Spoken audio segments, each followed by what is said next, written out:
Welcome to CSN the Network podcast. This is your host, Kayvon Cutler, with my amazing co-host, Dre Nazario Malik Hampton. How you doing this morning, my brother? I'm good, bro. Happy to be here to pod. How you this morning? Oh man, blessed, black, and highly favored, as Drizzy would say. It's a game day. It's Saturday. We playing one of our rivals today. We got Tennessee, so it's a cigar game. You dig? So I'm excited, man. Definitely ready to watch this football today. I'm glad we was able to get one in this morning. So I appreciate you being able to accommodate the schedule. I know we got a lot going on. Again, y'all, please don't be alarmed. You know what I mean? Drizzy is extremely busy with work. We're all extremely busy. It's just right now, Dre is has a very vital role with her company, so they be pulling on her all the time. So please excuse, nothing is going on. She just won't be with us today, but she gave us the okay to go. So with that being said, Leak, let's hop right into it, man. Literally just got done talking about this with a parent. But last week in a middle school game, the last game of the regular season, it was our alma mater in South Charleston Middle School. Both Malik and myself and Drizzy, we all attended that middle school.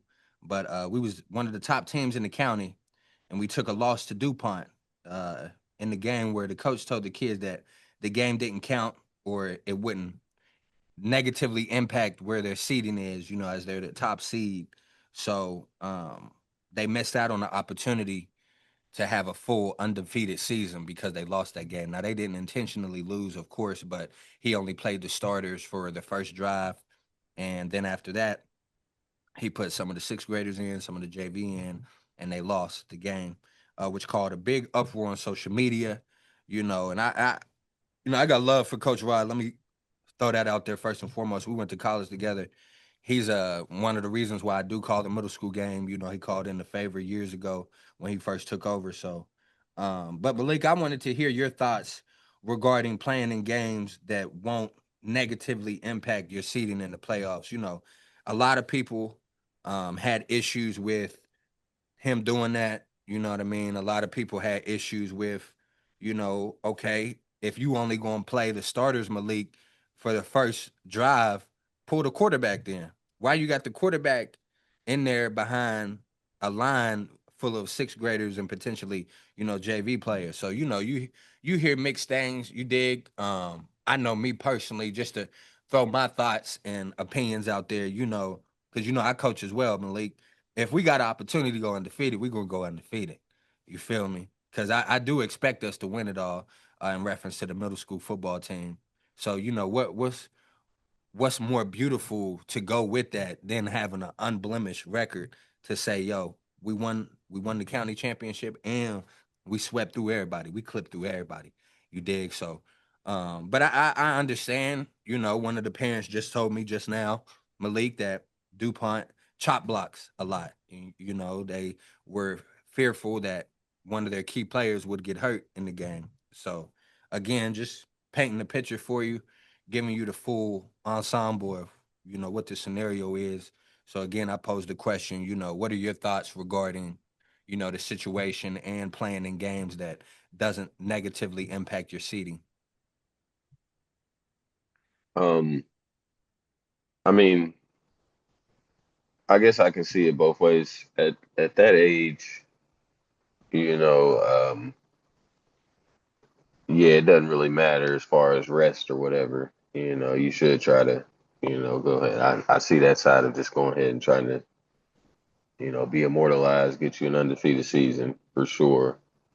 Um, because they're still young. They're young kids, man. You ain't, you know, God willing, you ain't really used to seeing too many terrible injuries at those age levels, you know what I'm saying? Even though they always do occur no matter what. So I see that side. Um, yeah, I would probably go for the undefeated season too. Shout out to SC. I heard we was good this year. Um, but I also see another side of it too. Um, yeah, I know everybody makes playoffs in middle school now. Um, so if it wasn't going to affect your seeding, I don't mind you. You know what I'm saying? Um, not going for it or resting your players or trying to prevent injury from certain areas of your team, and also giving kids an opportunity to play that might not have gotten to, you know, play a lot during the season. I don't know what their undefeated season has looked like, but to have an undefeated season, you got to have a really good team, really good starters, you know. So yeah, just giving other kids an opportunity to get in there and play a little bit as well. I don't, and then not affecting the season. I don't see nothing wrong with it on that side either. So I mean, I see both sides. It's not really to, I guess, truly complain about. Um, if anything, he should have probably asked his kids, see what the kids wanted to do, and if the kids is all right with it, that's cool too. I know I've been in that situation before, you know. And that's one of the things the homie said, you know what I mean, in regards to just communicating with the parents and the kids, letting them know, you know what I mean, because that really caused the uproar, man. A lot of people were offended, you know what I mean. A lot of parents, Man, forget the parents, bruh. Real talk. It really don't matter about the parents. I hate when people say that. Like, word, what do I got to consult with the parents for? right, In reality, what does it matter? They right, not getting out here and playing. They not coaching. You know, this is not life or death. Your kid is not. This is not make or breaking your kid's football career. None of that. I don't even get why parents involve themselves so much. It's because they got egos. They want to have bragging rights. They want to talk trash to other parents or something. I don't get it. It's weird, man. For real, for real. Only people that should be complaining is the kids. If the kids feel some type of way, then all right, But if the kids don't really feel all the way, no type of way, you know, there's nothing to talk about there, man. nah, Like that's real though. And I know my brother was going to keep it a buck. You know what I'm saying? It's just different times, man. The parents are way more involved than what they ever were when we were kids growing up playing in these same type of circumstances. You feel me? So it's just a different time now. you But know what's so crazy, bro? I don't even Bro, they more involved to a fault though, if they are more involved. You know what I'm saying? Like I oh, know a lot of people I we know a used to lot get of dropped off, bro. They had practiced the whole time. You know what I'm saying? man, Watching everything, critiquing everything. You know what I oh mean? yeah, that's different, man. Yeah, bro. And yeah, that's I don't get it. I don't either, but it is what it is.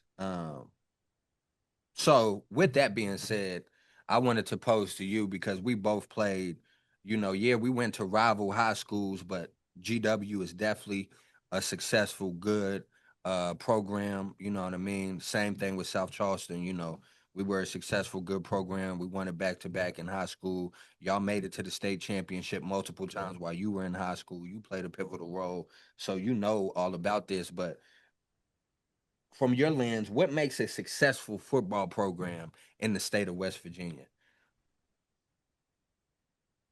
Talent and coaching, I guess pretty much simple.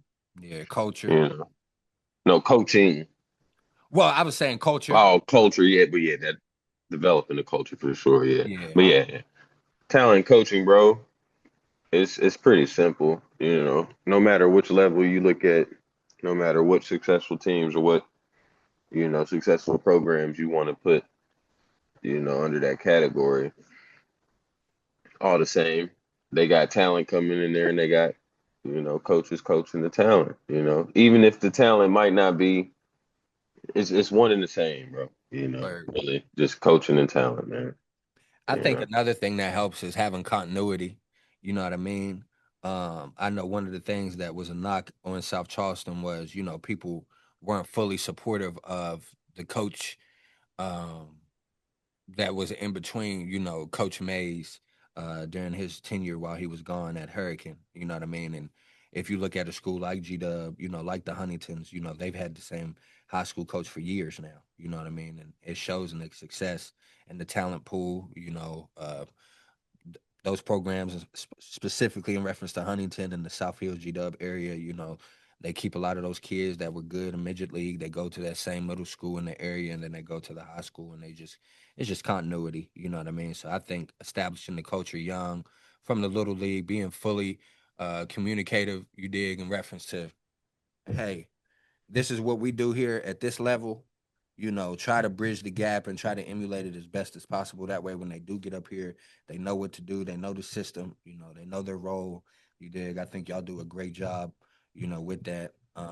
And y'all honor y'all's athletes too. Like I was with Malik when he got inducted into the Hall of Fame. Stuff like that looks good.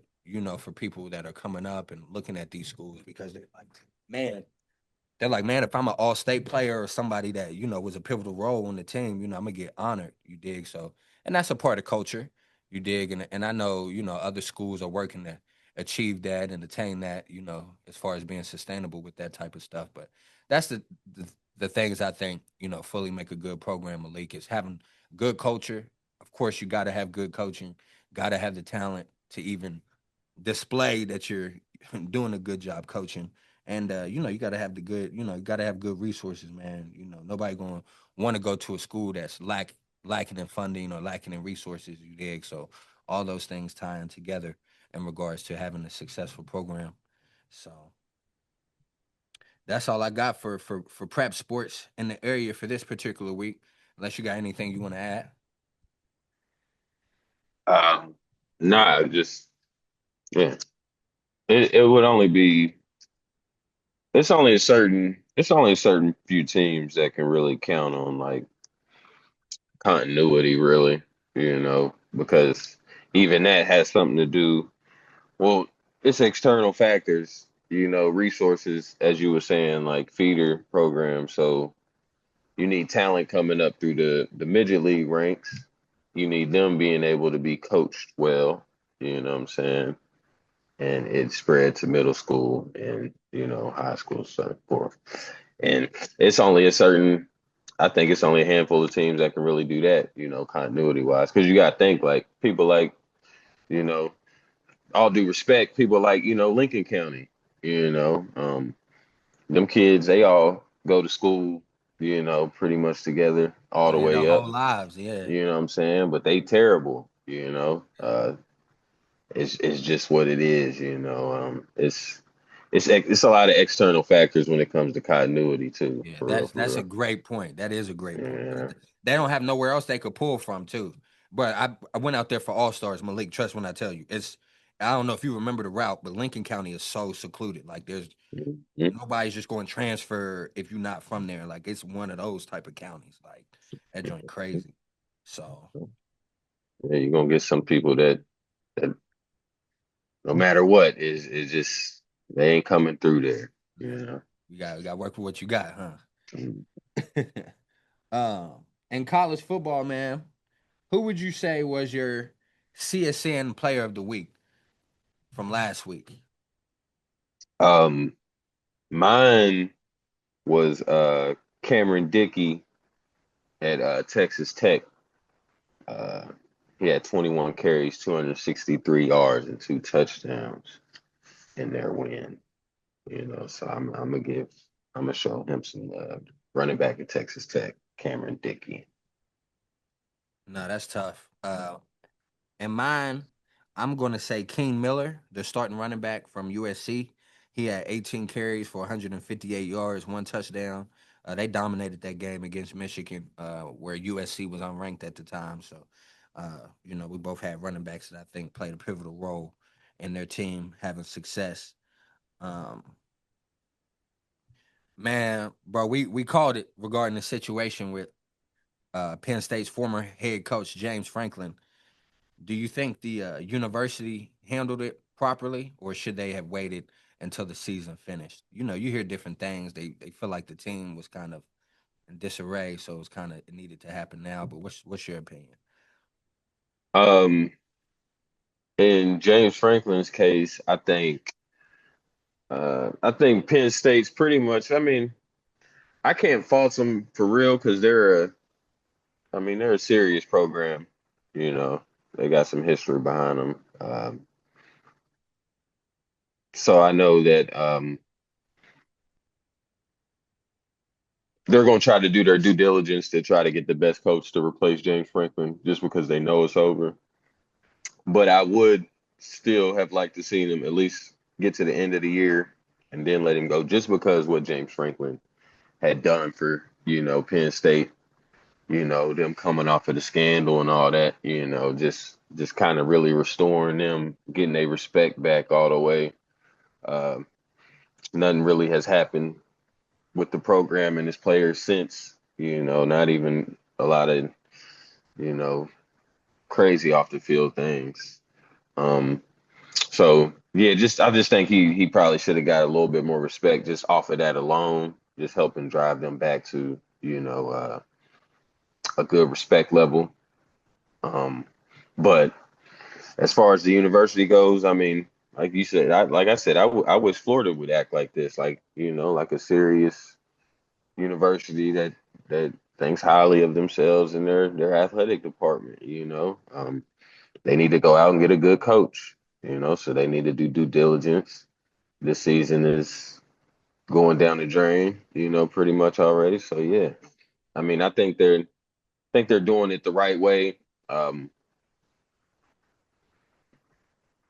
Business wise, I guess. A little bit more personally, though, I think he should have got at least the respect and decency to finish out his year if they was gonna fire him. But I completely understand we're getting rid of him now, trying to gouge whatever you can of the season, you know, um, and doing your due diligence on the new coach. So yeah, mixed feelings about it, but they ain't necessarily wrong for real, especially with the team he had coming in this year. You know, And injuries that's in certain places or not, they shouldn't have lost to Northwestern, bro, like or UCLA. or UCLA, yeah, like Yeah, or Oregon, really, you gotcha. know, keep it a buck. So and that's things that we discussed in previous weeks. You understand? I think he has done a great job in reference to providing stability back to Penn State University. I want everyone to remember that was a place nobody wanted to go. Nobody wanted to coach there. Yeah, Bill O'Brien was there for a short stint, but James Franklin really turned the program back to what it was years ago when we were kids. So definitely got to tip my hat to him. And I would have liked to see him finish the season too, but I get it. You go on a 3-game losing streak, something has to give, right? So they did their due diligence with that. Hopefully he lands another good job somewhere else. But real quick, man, like I said, it's the third Saturday in October. For all my Bama fans, you know what that means. We play Tennessee. It's been a storied rivalry for years. It's not a lot of back and forth. Although, recently they have been way more formidable. Um, just real quick, just to preview the game this evening, I think it's going to be a battle of styles. They got a great pass rush, Malik, but their pass defense isn't elite. It's one of the worst pass defenses in the nation, and their starting corner is out. So, you add that in with the receiving core that we have and the quarterback playing at the level that he's been playing at in these recent weeks, I think it serves for a very explosive game from the passing game standpoint. Now, defensively, we got to handle business as well. This is a team that can put up points. That they did lose their starting quarterback, but you can't tell at all. With the scoring outputs that they've been able to display on offense, and they've got some big wins. So rivalry game, you always expect for it to be a hard fought game anyway, regardless of rankings or the type of season the teams are having. But Tennessee's having a great year. They're not 11th in the nation for no reason. But I do think it'll be a good game. I think the game will be 30-17. If I had to put a prediction on the scoreboard, that's what we average in reference to our defense. We allow about 17 points per game. Defense has been playing really well, so I expect it to be a good hard fought battle, but eventually we'll pull away with what we'll be able to do in the passing game. So that's my take on the Alabama Tennessee game today. You got anything you want to add, Lake City? Nah, I can't wait to watch it, man. If it was in Knoxville, I'd have a little bit more pushback, but yeah, I think you guys are. I think you'll eventually pull away from them for sure. And I don't mean to keep doing this. You know what I'm saying? but Malik has been on a roll in regards to being accurate with his points predictions.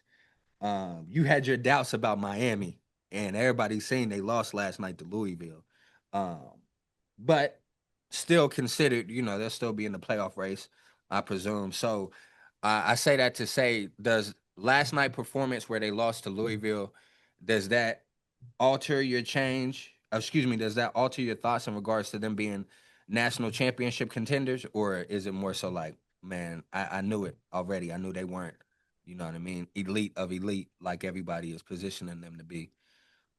Yeah, I mean, I know they got elite trenches both ways, and that's good.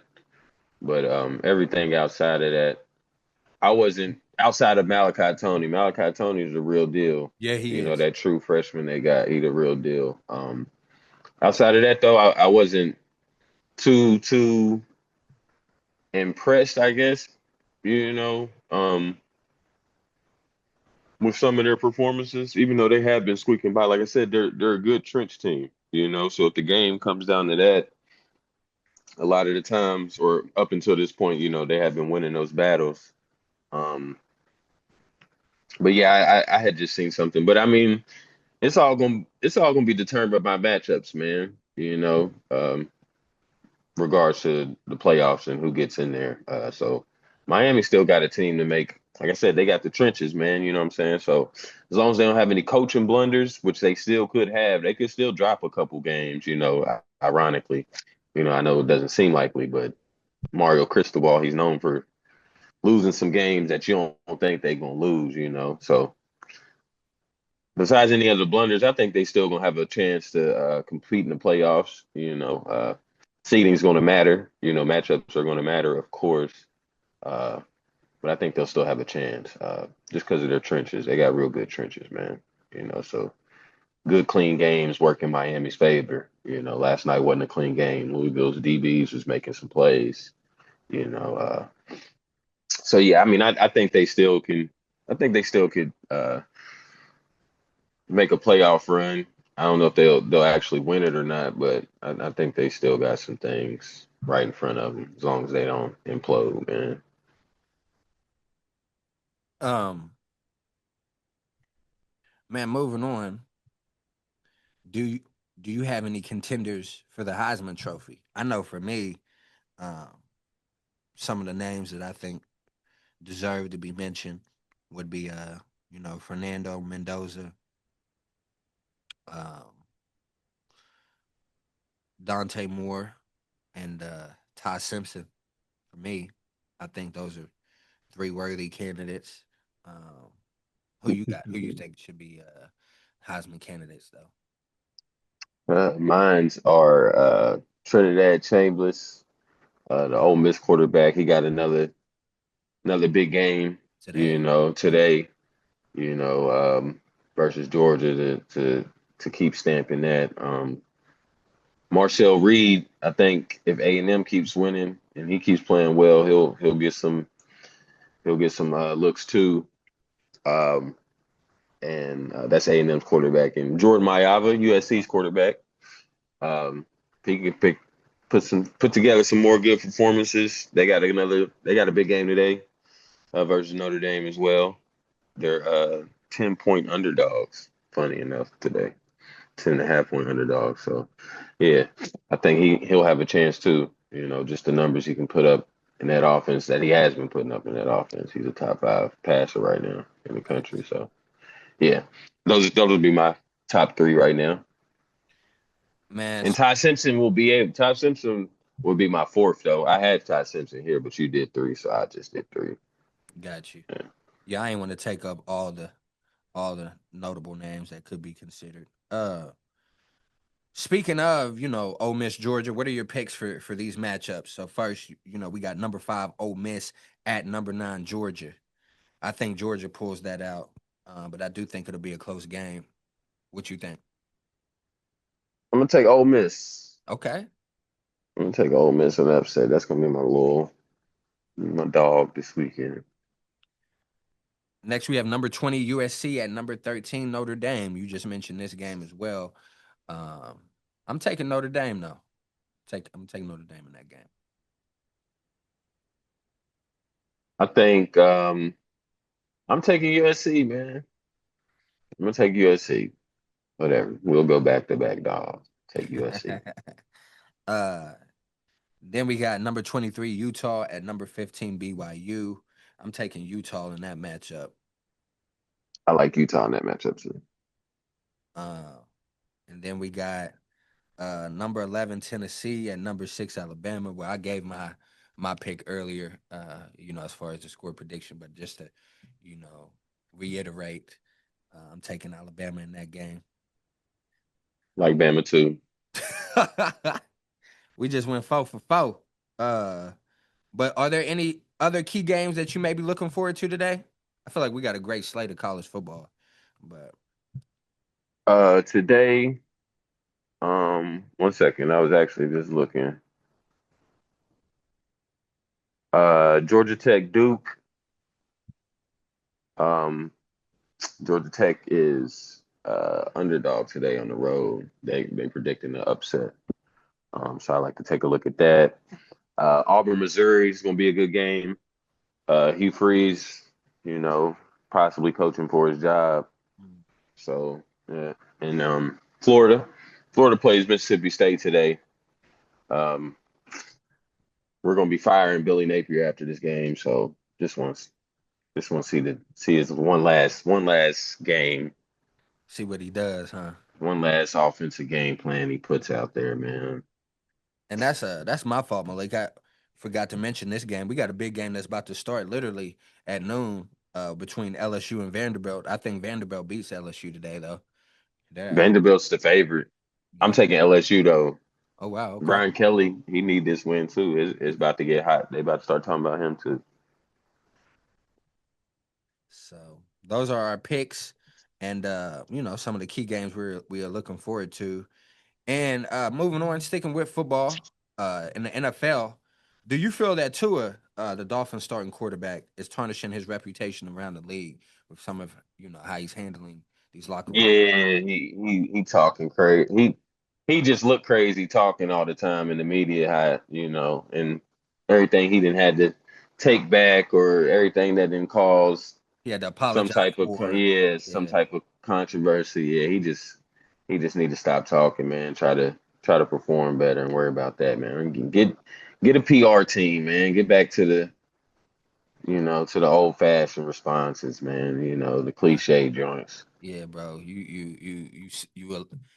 You putting out too much information and it's making you look away. Because why are we talking about players that were late or didn't show up for a players only meeting that you arranged? You trying to make it seem like that's yes, essentially that is a bad look on them, but that's a bad look on you. You Yeah, feel me?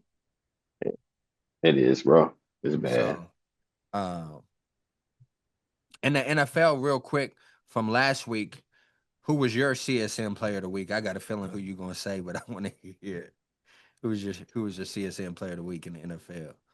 Patty, I Okay. had Patty. Yeah, 22 for 30, 257, three tugs, and a rushing TD versus the Lions.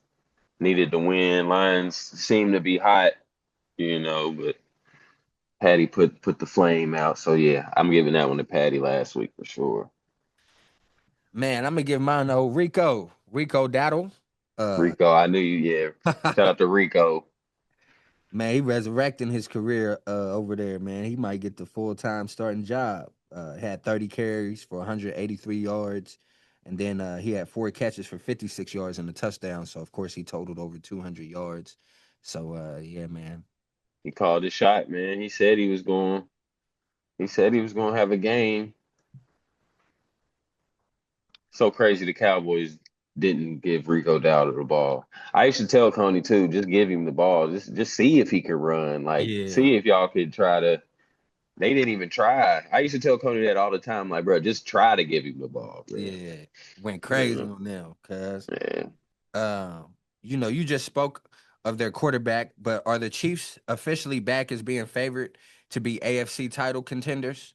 Does I it look mean, I like wouldn't say favorites, but yeah, they're gonna be right there in the mix for sure. Just because Patty Patty. dangerous. Yeah, man. But we didn't see what the team has looked like up until this point. So they can be had. There's some holes there. They just playing on better offensive football right now. Yeah, they are. So yeah, I mean that's Patty. You got a shot with Patty out there, regardless. Man, bro, we do this every other week. So who do you have in your CSN top five power rankings? Who you got? Um, Funny enough, I got the best team in the league right now. I got the Colts at Oh number wow. one. Oh shoot. You know, I got the Bucks at number two. I got the Eagles at number three. I got the Rams at number four. And I had the Steelers at number five. I really want to take them off of there and put the Lions. So I'm gonna do that, and I'm gonna put the Lions at five. That'd be my top five. Okay. Nah, so I'm gonna flip it.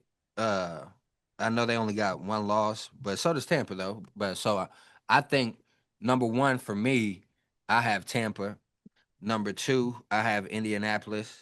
Number three, I have Philly. Number four, I have the Rams, and then number five, I got the Chargers. Okay. With the Chargers at five.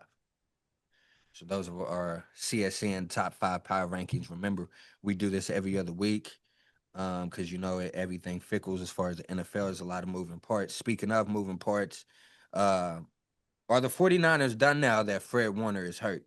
I say no, but that is a very, very, very pivotal piece. Like if I was an emotional guy, I'd be really, really broke up about that, man. Because not to say that I'm not broke up about it, but like visibly, because when that happened, bro, like my day, I couldn't even settle in watching the game. He's of course, our leader, Malik. I think that's our best player, not C Mac. I think Fred Warner is our best player through and through. That's the best. He's the best player at his position in the league, bar none. There's no argument, no debate. The style in which he plays, that like I've been saying it for years. We're looking at one of the best coverage linebackers that ever graced the NFL. I mean, the dude played nickelback in college, man. You know what I'm saying? He was having a great year. So I don't think we're done, but I definitely you can't have Bosa out and Fred Warner out, man. That's just double trouble. But what you think though, Lee? As far as Super Bowl contention, yes. Could they muster up a playoff wild card run?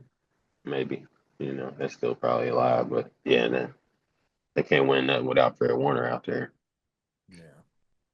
Um, whether now this is where the NFL gets weird for me, bruh.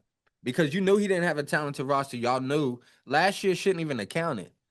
Like, but what I'm talking about is the Titans fired their coach, Coach Callahan. Do you think they were wrong for firing him Yeah. I don't think they gave him enough time at all. at all, bruh? Like this Um, is this is the season where we get to see what we got, and we both discussed this. I like what you got in Cam Ward. You got a nice receiver in Calvin Ridley. Your roster isn't formidable right now for y'all to be competing. You got to build the roster. Y'all keep going through coaches. Y'all shouldn't have let go of Coach Vrabel. So come on, man. yeah, Tennessee. I don't know what they doing. Um, what key games are you looking forward to this weekend in the NFL? Rams play the Jags. We That's over gonna in be a banger. London, It's gonna be a banger. so definitely want to check us out. Um, That's an early game, League City. yes, the London game, so it's like 9 a.m. or something like that. Yeah, Um, who else I want to see? Bucks Lions play Monday. Like to that's see gonna be that. that's gonna be fire. Colts Chargers as well.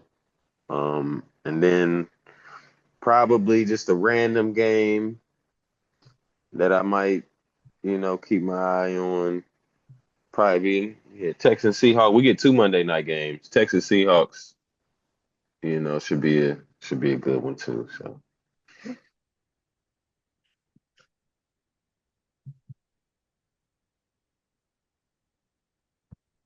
Yeah, of course I'm looking forward to the Sunday night game. George Kittle will be back.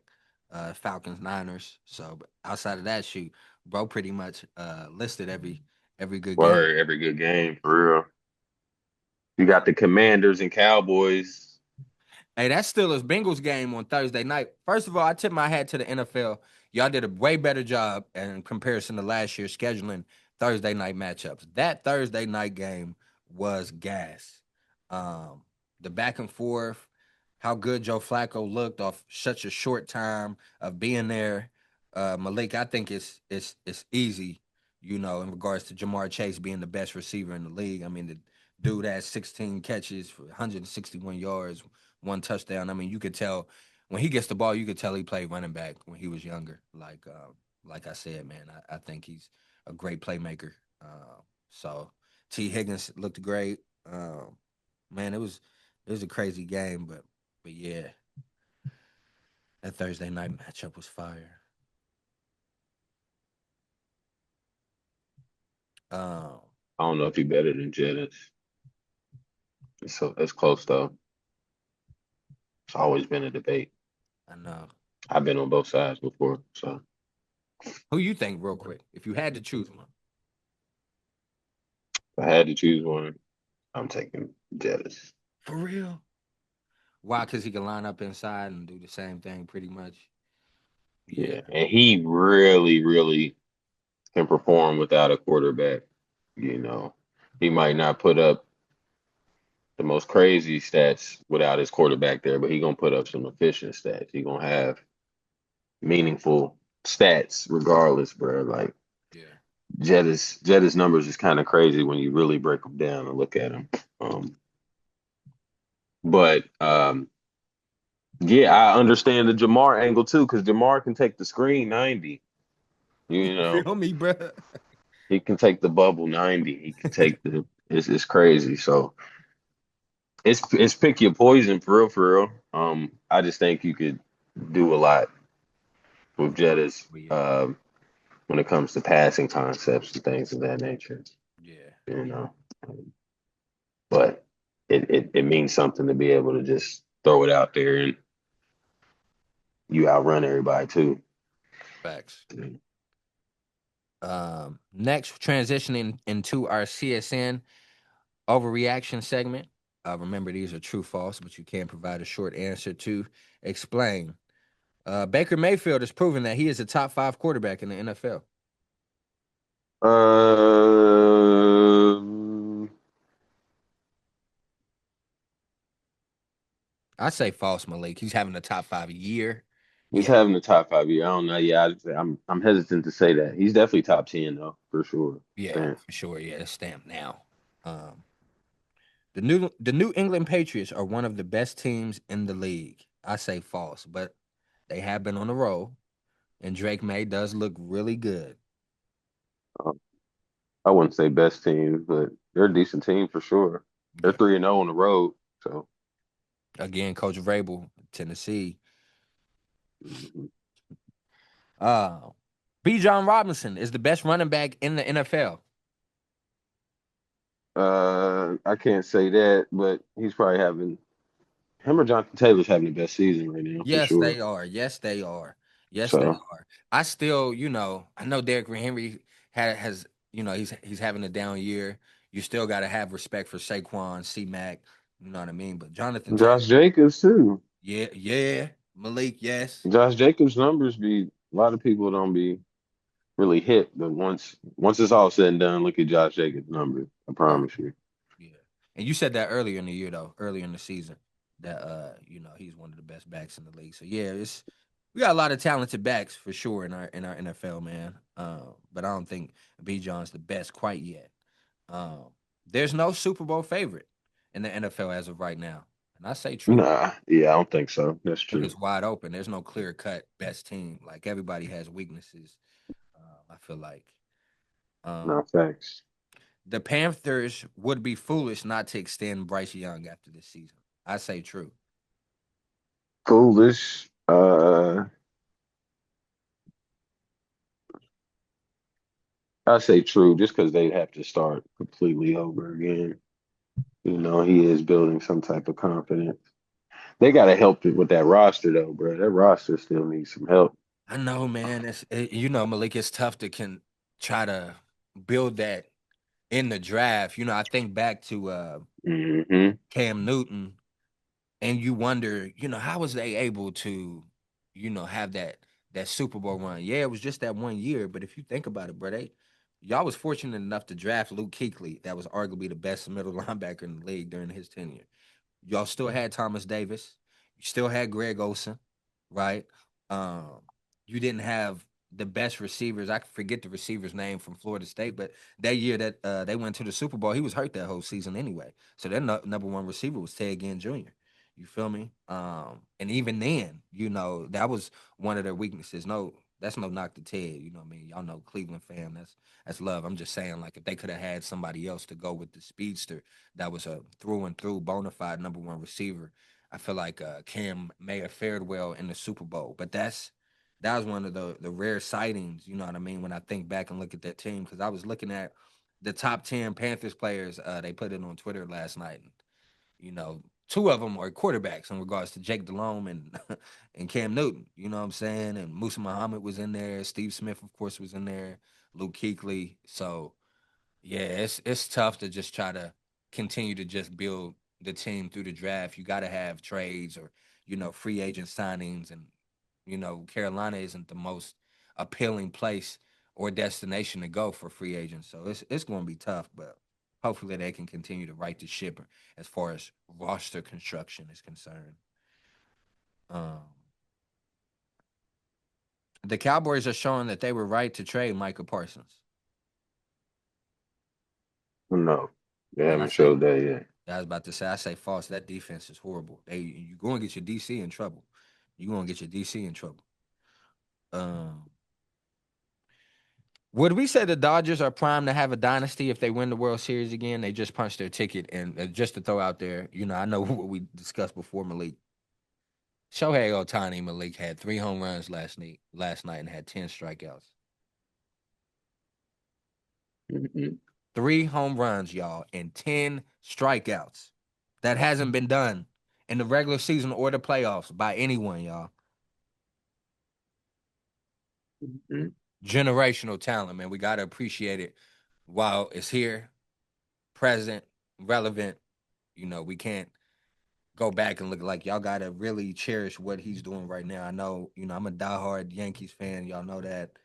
But what this dude is doing and displaying out there, it should give all multidimensional baseball players hope. If you can pitch, you can control the game. And if you can hit, you can change the dynamic of the game. And he did both of those things last night, man. Legendary. That was tough. Yeah, But shout out to Otani. He's a machine. But yes, they are on their way to a dynasty. yeah, I say true too. Word. Had a quick sidebar. I But hope the I hope the Mariners make it. I'm gonna root for the Mariners if they make it. Um, but yeah, I don't see nobody beating the Dodgers, bro. They just too deep, too deep.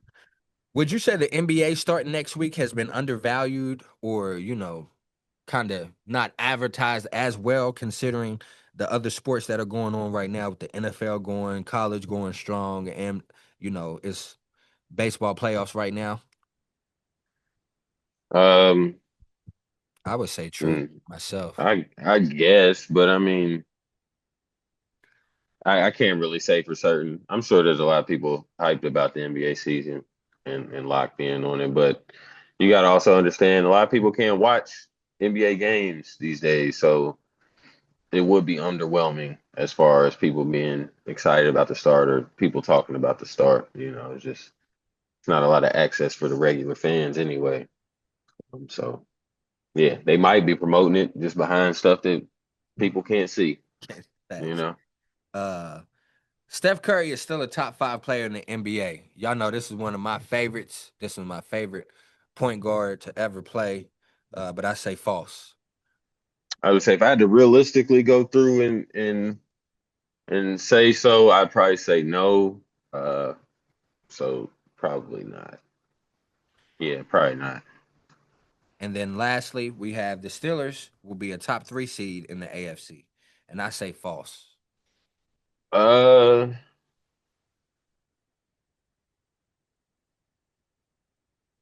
Mm, yeah, actually, yeah, I'm gonna say false. Yeah, not top three. False. Yeah, false. Sorry. No, that's all good. That wraps up our CSN overreaction segment. Next we're transitioning into our CSN pick six segment. Malik, you provide three, and I'll do the same. My three are one college. I got USC plus 10.5 versus Notre Dame. I like that a lot. I like the Falcons Sunday night football plus 2.5 versus the Niners. Um, and I like the Broncos minus 7.5 versus the Giants. I like them to stop that little Giants magic run they on right now. And then for me, I'm sticking in the NFL as well. We have the Patriots traveling to the Titans. Malik just alluded to that the Patriots are 3-0 on the road. So, excuse me, undefeated on the road. I'm taking New England at minus 6.5. Then we have Oh yeah, Carolina, Vrabel gonna try and stick it to him. I forgot. 100% as he should, as he And still should be there. Tennessee, but I'm not even gonna get into that. But trading AJ Brown, that was stupid.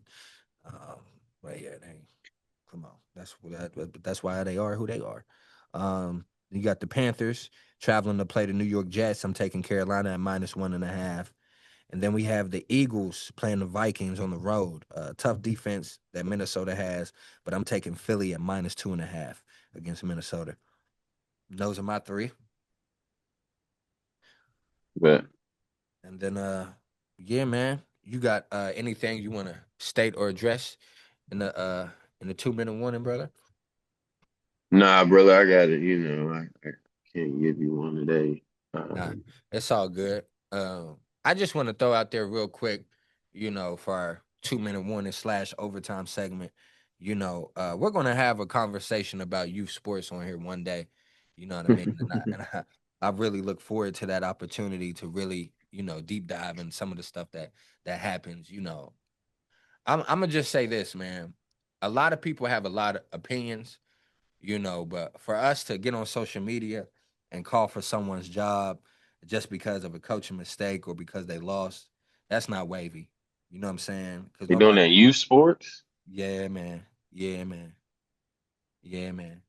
We're not critiquing you or saying you should be fired just because you make a mistake at your job.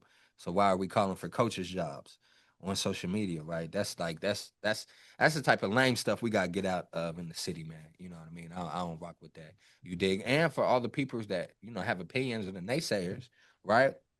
Man, take the coaching class, get your certification, and coach then. All these online coaches. It's coaching football is not as easy as people make it seem. Malik, you know that. So I want y'all to get out there and help. Get on the staff then. And let your voice be heard and be an influence instead of somebody that's just saying stuff because you want clicks or likes or attention or engagement on social media. You look crazy. Do something about it. Put some action behind it, man. So that's my take on it, what's going on. I don't like that type of stuff, man. That's corny behavior to me. You did because again, it don't matter what your job is, whether you work in public works or it don't matter what your job is. You dig? Nobody's calling for your job if you make a mistake. But here we have coaches in the valley that work extremely hard and have success. And as soon as adversity hits, you get people online calling for their jobs, man. I don't respect that, man. So I just wanted to throw that out there, man. Anything else you wanted to add, Malik or State? No, sir, brother. Good runs, man. 100%, man. As always, we appreciate the support. Please continue to like, subscribe, share, and view the content. Again, nothing is going on. Drizzy, that's our heart, man. That's the first lady of the network. So definitely gonna make sure she good, but she just gotta handle her business with her job. So it's your boy KVZ. I'm with Leak the God, and we out, man. Peace and blessings. Peace.